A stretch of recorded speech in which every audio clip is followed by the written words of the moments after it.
Pode ser difícil acreditar, mas tudo que existe no mundo, os prédios, os carros, o asfalto, o semáforo, as árvores, os passarinhos, até nós mesmos, absolutamente tudo é formado pela combinação de pouco mais de 80 elementos químicos. Se pudéssemos mergulhar no mundo microscópico das coisas, veríamos que esses elementos químicos são conjuntos de átomos, que combinados das mais diversas maneiras, formam os diferentes materiais. Atualmente, além dos 82 elementos químicos naturais conhecidos, existem mais 31 sintéticos, isto é, criados artificialmente. Esses elementos são organizados em uma tabela de acordo com a semelhança das suas propriedades químicas e físicas. É a tabela periódica. Uma tabela que não é para decorar, é para a gente entender como funciona e saber tirar dela as informações necessárias. Na tabela periódica, nós organizamos os diferentes elementos químicos segundo as suas propriedades físicas e químicas por afinidade.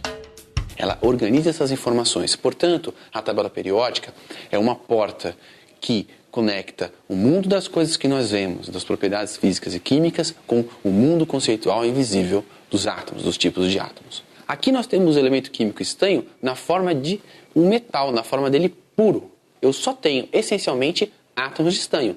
E isso está relacionado com o tipo de átomo, que é o elemento químico estanho. Os elementos foram sendo descobertos aos poucos e organizados nessa tabela. Então, cada célula, cada quadradinho da tabela, traz uma série de informações importantes sobre o elemento químico.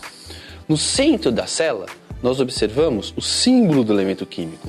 No caso do estanho, SN. Nossa, por que duas letras? Não é porque não só S. Não pode haver dois símbolos iguais.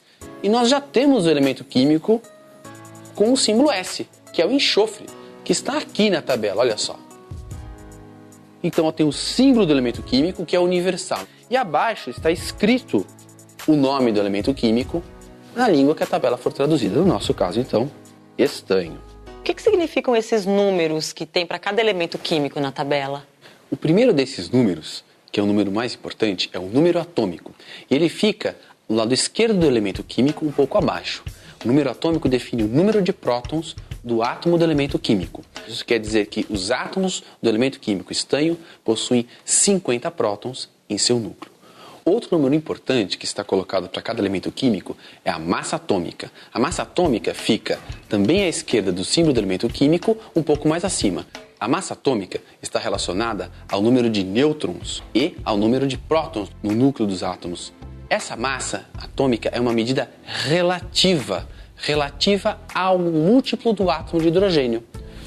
O átomo de hidrogênio é o elemento químico mais leve e nós dizemos que a massa atômica do hidrogênio é 1.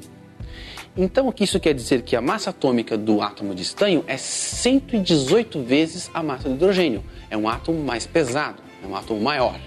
Guilherme, e o sal? Aonde ele está na tabela?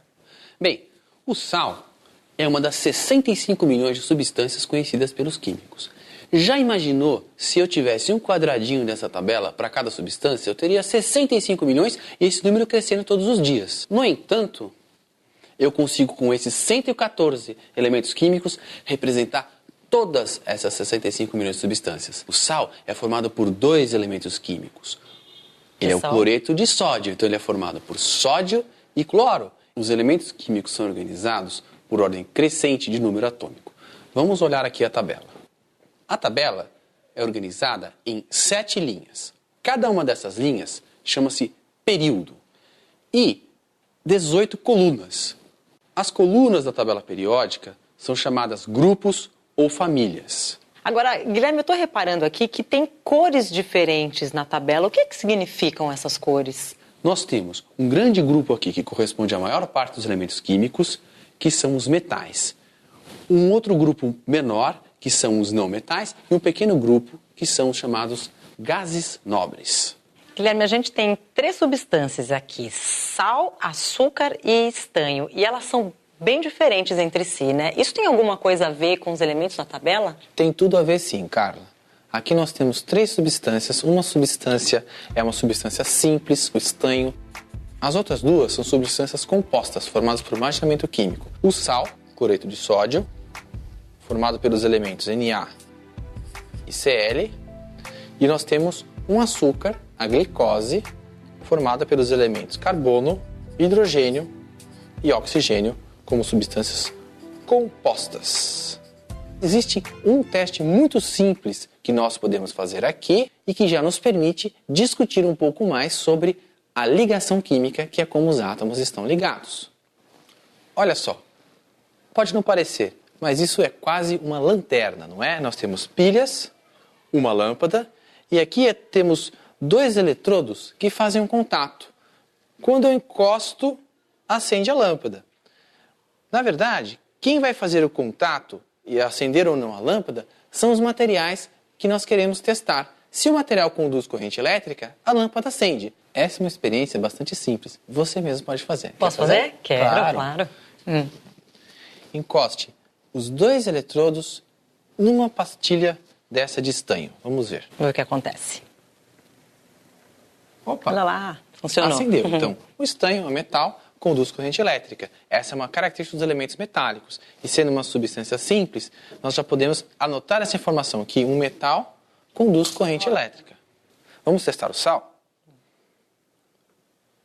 O sal sólido não conduz corrente elétrica. Vamos testar este açúcar. Este açúcar sólido não conduz corrente elétrica. Os metais no estado sólido conduzem corrente elétrica. E um composto como o sal e um composto como este açúcar, no estado sólido, não conduzem corrente elétrica. Isso se deve às diferenças nas ligações químicas desses 3 tipos de substâncias. Para estudar mais essas diferenças e entender um pouquinho mais sobre a ligação química, precisaremos repetir o teste de condução, desta vez com todas as substâncias fundidas no estado líquido. Primeiro, vamos testar o estanho. Então aqui temos pedacinhos de estanho numa cápsula de porcelana para a fusão. Vou acender o bico de Bunsen. E agora vamos aguardar até que o estanho funda. Veja, Carla, já fundiu. É rápido, né? É sim, no caso do estanho. Bem, eu vou desligar o fogo e você já pode efetuar o teste. Tá bom, vamos ver. Acende. Você viu? Então as substâncias metálicas conduzem corrente elétrica tanto no estado sólido quanto no estado líquido. Vamos testar o açúcar? Vamos.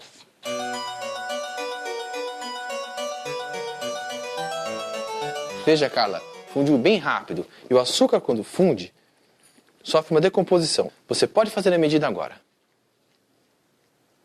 Parece que o açúcar não conduz corrente elétrica, nem sólido, nem líquido, não é mesmo? Verdade. Agora, vamos fazer o teste com o sal. O sal vai demorar mais para fundir, porque a temperatura de fusão do sal é 800 graus Celsius. Agora vamos fazer o teste. Só que, Carla, esse teste eu vou fazer, porque aqui estamos trabalhando a 800 graus, tá bem? Tá bom. Vamos ver se o sal, no estado líquido, conduz corrente elétrica. Veja só. Conduz. Então o sal não conduz no estado sólido, mas conduz no estado líquido. Quando nós fizemos o teste de condução de corrente elétrica no estado sólido, este açúcar não conduziu corrente elétrica. O sal também não conduziu corrente elétrica. E o estanho conduziu corrente elétrica. Quando nós fizemos o teste de condução de corrente elétrica com as substâncias no estado líquido, este açúcar não conduziu corrente elétrica no líquido também. Já o sal conduziu corrente elétrica e o estanho também conduziu corrente elétrica no estado líquido. Para que haja condução de corrente elétrica, é necessário que haja cargas em movimento. Então, o tipo de ligação química determina se existem cargas no material e se essas cargas podem se movimentar. No caso do estanho, temos uma ligação química do tipo metálica. Na ligação metálica, os átomos estão próximos uns aos outros, mas eles compartilham uma eletrosfera por todo o material. Há possibilidade de movimentação de cargas, tanto na substância sólida quanto na substância líquida.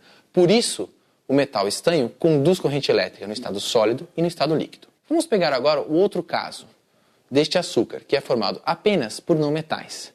Não conduz corrente elétrica nem no estado sólido, nem no estado líquido. No estado sólido, poderíamos dizer, bem, a ligação química é tal que há cargas, mas não há como as cargas se movimentarem, por isso não conduz. Mas ele não conduz mesmo no estado líquido, indicando que as partículas que compõem as substâncias formadas por não metais não são partículas carregadas. Trata-se de uma ligação química chamada covalente. Já no caso do sal, nós observamos que ele não conduz no estado sólido, mas conduz no estado líquido. Quer dizer que ele é composto por partículas carregadas. De fato, ele é composto por íons. Quando estão líquidos, esses íons podem se movimentar e conduzir corrente elétrica. No estado sólido, isto não é possível. Olha, Guilherme, eu confesso que eu fiquei surpresa de quantas coisas diferentes a gente pode aprender a partir da tabela periódica, viu? Muito obrigada pela aula. Por nada.